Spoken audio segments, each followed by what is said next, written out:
So The Exorcism, a movie that had no effort whatsoever put into the title, came out today in theatres in Australia. So I will say Russel Crowe gave a good performance in this movie. Look, I'm not going to be someone who trashes the whole movie just because I didn't like it and ignores the good points, because there were good points. Russell Crowe, that is about it. So the director of this movie, his father played Father Karras, however you say it, in the original Exorcist movie. So obviously as a kid he would have grown up hearing tales from the shooting of that movie, from the set, and that inspired him to make this movie. Good idea, bad execution basically. So I think it's really funny that this is the second movie that Russell Crowe has played an exorcist. There was the Pope's Exorcist, which is really good actually, and it's getting a sequel.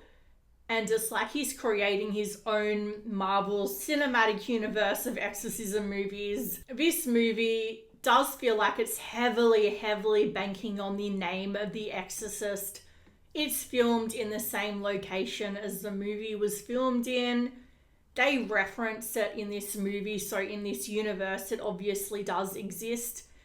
And this movie is so meta, and that can be a good thing. Kevin Williamson is on board for this movie as a producer, and he was I think he was the writer of most of the Scream movies. I'm not too sure how many he's done, but I know Kevin Williamson has written the best Scream movies, and he was responsible for Scream 3, where they're making a movie in a movie, and it's so much like this movie is trying to be Scream 3, and it just fails. So basically this movie is about an actor who's gone through some tough times. His wife just died of cancer, and he's playing his first role that he's had for a long time is of an exorcist in this horror movie. And then things start to happen on set, and it's about a man struggling to find his faith. And one of the things that this movie got so wrong, like as a Christian, is that this movie is about a man trying to find his faith. And the director is obviously somebody who has no faith, so the movie just straight off the bat felt really hollow. Not to say that he can't still make a good movie or that he isn't a talented director. Maybe he is. I haven't seen other things that he's done, but I know that this movie was just not it. So Russell Crowe gave a good performance, but he just had a bad script, so there was only so much that he could do with it. It was bad directing. Honestly, this was an hour and a half and it felt slow. I was tempted to look at my phone in the cinema, and I didn't, okay, because I'm not one of those jerks that pulls out their phone in a cinema. Movie etiquette is important, but still, it shouldn't feel like it's a slow movie that's hard to get through at an hour and a half.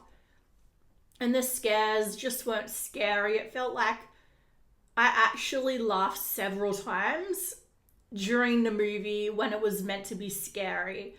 It felt like almost a satire, a parody, but you could tell they were trying to genuinely scare people in those moments.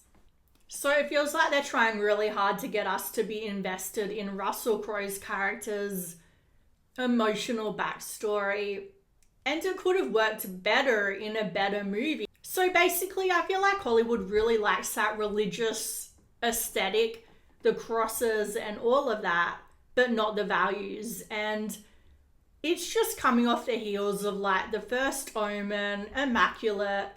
It's like a consistent stream of movies that are meant to offend people of faith, and I'm over it. So this movie had some real one-liners that made me laugh out loud when it wasn't meant to. I'll get into that in a minute, but I just saw this article that I just had to show you guys in this because it just proves my point that this movie had such an agenda behind it. They're talking about his father's role in The Exorcist and how it was obviously a source of inspiration. And he talks about Kevin Williamson, who was one of his heroes growing up as a queer person. Look, queer or not, I'm not going to say just because I don't agree with his values doesn't mean I hate Kevin Williamson. I don't. I think he's an amazingly, incredibly talented individual, and some of his movies are some of my favorite movies. But this question wasn't about sexuality, and they make it about it. He's talking about how he, as a queer person, related to Kevin Williamson. Then he talks later about Trump. Like, how does everything have to go in that direction? This is a movie about exorcisms. How does it relate to Trump? So he's talking about how after Trump got elected in America, it just seemed like straight white men were going crazy. We wanted to do an exorcism movie, and we thought, let's not have it be a hysterical woman. Okay, that's a little... Isn't that going against your message? Shouldn't you be a feminist? I mean, these type of people usually are feminists, right? I don't remember any hysterical women in the Exorcist movie. Sure, the mum was concerned about her daughter. She had a demon inside of her. Anyway, so why can't we make a man possessed and be saved by two lesbians? So, yeah.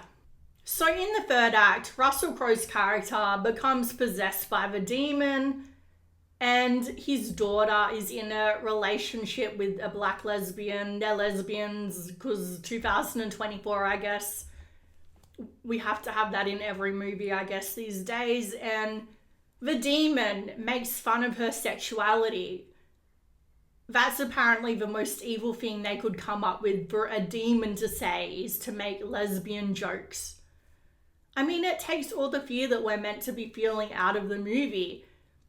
I mean, really. And then they go on to say this line about how the archangels in heaven all have male names like Gabriel, Raphael, so heaven must be a patriarchy.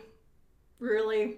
And it just reminds me of that line from the newest Exorcist movie where Reagan's mother says the only reason she couldn't be in the room with her daughter during the exorcism was the patriarchy, not the fact that these men are willing to die for your daughter and are trying to protect you.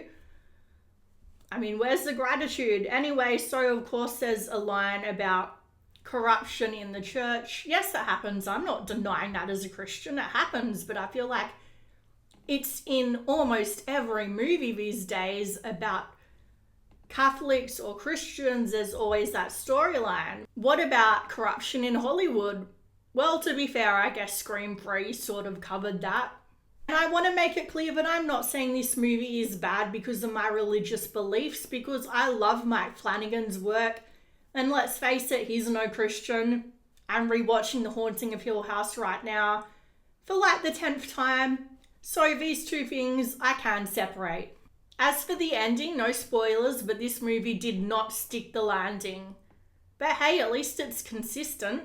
So I would give it a 3 out of 10. Giving it any score at all out of 10 feels generous. So let me know what you guys thought of it down below. Like, comment, subscribe, all of that. Thank you.